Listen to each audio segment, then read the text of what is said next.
Okay, so in the last video, I showed you that if I was wanting to be a runner, I'm actually going to contract my muscles isometrically and use my muscle isometrically and let my tendons stretch and recoil. So as you're thinking about that, you might have thought, well, does that mean that if my tendon stretches and gets more energy back, I'm going to be like the double leg amputee where I get more energy return and then I'm going to be a better endurance athlete? Especially for running, that is true. This is an experiment done by Andy Jones, who is still, I think, the under 18 British record holder for the half marathon. And so he got together a lot of his training partners because he was an incredibly high level athlete, national level, international level runner. And so what he did is he took all of his friends, and these are international level male runners, so they're very high quality male runners. And what he did is he measured their running economy. So what he did for that is he had them run at 16 kilometers an hour, up a 1% grade on a treadmill. Okay, 16 kilometers an hour, that's moving. So that's, let me see, that's 10 miles an hour. Okay, so you're running 10 miles an hour, which, that's going at a good clip. All right, before he had them do that, he had them do a simple sit and reach test. Like, how close do you get to your toes? So if you did a sit and reach test and you got negative 15, that means that you got 15 centimeters away from your toes. You couldn't even get close to your toes. Then you're down here. If you were really good and flexible and you got past your toes, you got up to 25 centimeters past your toes. Some of the athletes were able to do that. Those are the athletes that maybe are focusing a lot on about flexibility. Now let's look and see how much oxygen it costs them to run 16 kilometers an hour. Just like in your car, you want the miles you get per gallon to be as high as possible. That's how you're efficient. So if my car gets 40 miles to the gallon and your car gets 20 miles to the gallon, if we have to go 40 miles and we both get a gallon of gas, I'm going to win. Okay? So the same thing is true here when we talk about running economy. The more oxygen it takes for you to produce the energy to go 16 kilometers an hour, the more you're going to be to the right. And that means the worse off you're going to be.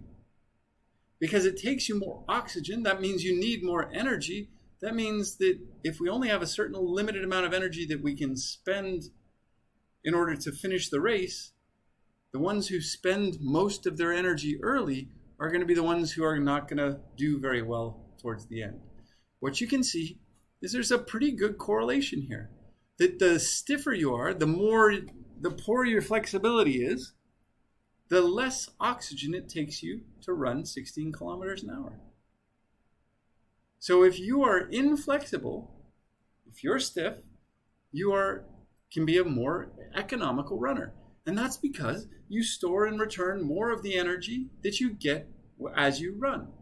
And you store that energy within the tendons and within the matrix around the muscle. So what that means is that you get that energy for free. Instead of having to use your muscle as a motor, you use it as a strut. It costs you less energy, and that means you use less oxygen. All right? So how do we train to improve performance and improve stiffness? Well, you do lots of really fast movements. So if I do plyometric training or rapid change of directions, so sprints and hops and bounds and other things like that, that's going to increase the stiffness of my connective tissues, and that's going to increase the stiffness, and that's going to decrease the amount of oxygen I need to run. So that's great. So all of us are going to do all these exercises. There's a problem. And that problem is the stiffer you are, when you exercise and you do a lengthening contraction exercise, if you're in a stiff group, if you're that person who is 15 centimeters from their toes, you're going to see that the next day your muscle is going to be more injured than if you were the person who could reach 25 centimeters past their toes. So if you want to stay healthy, you want your stiffness to be relatively low. If you want to be at your highest performance, you want your stiffness to be as high as possible. The caveat is if your tendons become stiffer, then your muscle is strong. Instead of your tendon stretching when you do some sort of a run, now you're going to do the same movement. The same stretch has to happen across the tendon and muscle. But if your tendon is stiffer than your muscle is strong, now it's the muscle that stretches. And when we stretch our muscle while it contracts, that's when we get most of the injury. And so you see in a lot of Olympics and world championships, the 200 meters and the 400 meters in the men's races, and men have this problem more than women, and I'll explain that later. But what happens is you're running along, and towards the second half of the race, somebody's going to start to get tired, so they're going to take a longer step. And as they take that longer step, the hamstring is a little bit longer, and now they've only been working on these really fast movements to increase their stiffness. Now their muscle is not as strong as their tendon is stiff.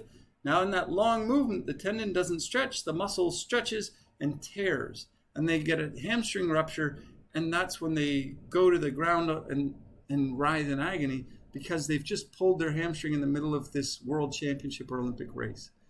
The reason for that is they got a little too stiff. They know that their performance improves when they get stiffer, and they're right at that razor's edge. If you get too stiff, you're going to get injured. If you don't get stiff enough, you're not going to perform as well. But I'd rather be 95% of my optimal stiffness because I'm going to perform at a very high level, but I'm not going to get injured. Okay? So this is what we talked about in this series of videos. Go ahead and take it.